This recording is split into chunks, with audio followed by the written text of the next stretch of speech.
పట్టణంలోని స్థానిక సచివాలయంలో RTO Pavani, pollution control board EE Ashok Kumar quarry అనుమతులకు పర్యావరణ ప్రజాభిప్రాయ సేకరణ కార్యక్రమాన్ని నిర్వహించారు. ముందుగా అధికారులు క్వారీ అనుమతులకు సంబంధించిన విధి విధానాలను ప్రజలకు వివరించారు. కొంతమంది క్వారీ కావాలని, క్వారీ వచ్చినందువల్ల తమకు ఉపాధి ఉద్యోగ అవకాశాలు దొరుకుతాయని తెలిపారు. మరికొంతమంది క్వారీ వలన పర్యావరణం దెబ్బతింటుందని, ప్రాణ నష్టం జరుగుతుందని తమ అభిప్రాయం వ్యక్తం చేశారు.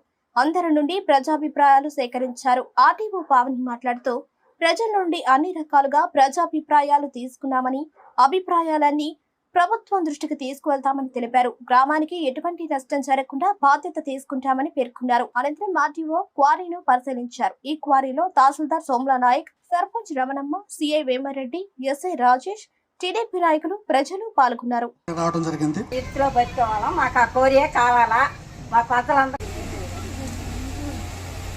అభ్యంతరం గానీ, సూచన గానీ, సలహా గానీ ఇట్లా చేయండి.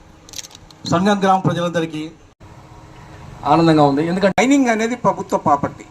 అంతేకాదు ఇక్కడ బతికేది మెడిసిన్ వాల్యూ నడిచి ఈ ఏరియాలో ఉపయోగపడుతుంది. పెట్టి చదివిస్తున్నాం. ఉద్యోగం అవసరం.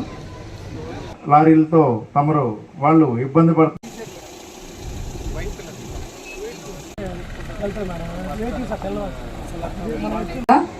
మీ విలువైన సూచనలు, సలహాలు, అలాగే అభ్యంతరాలు వీటన్నిటిని వీడియో రూపంలో రికార్డ్ చేయడం జరిగింది. అలాగే మినిట్స్ రూపంలో రాయడం జరిగింది. ఈ గ్రామం ఎక్కడైతే ఈ మైనింగ్ జరుగుతుందో ఈ గ్రామ ప్రజలందరి శ్రేయస్సు గురించి మేము తప్పకుండా ఆలోచిస్తాము. యాజమాన్య సిబ్బందితో కూడా మాట్లాడతాము. ఈ గ్రామానికి ఎలాంటి నష్టం చేకూర్చకుండా మేము బాధ్యత వహిస్తాము. వీటన్నిటికి సంబంధించిన అంశాలన్నింటినీ మేము ప్రభుత్వ దృష్టికి తెలియజేస్తాం.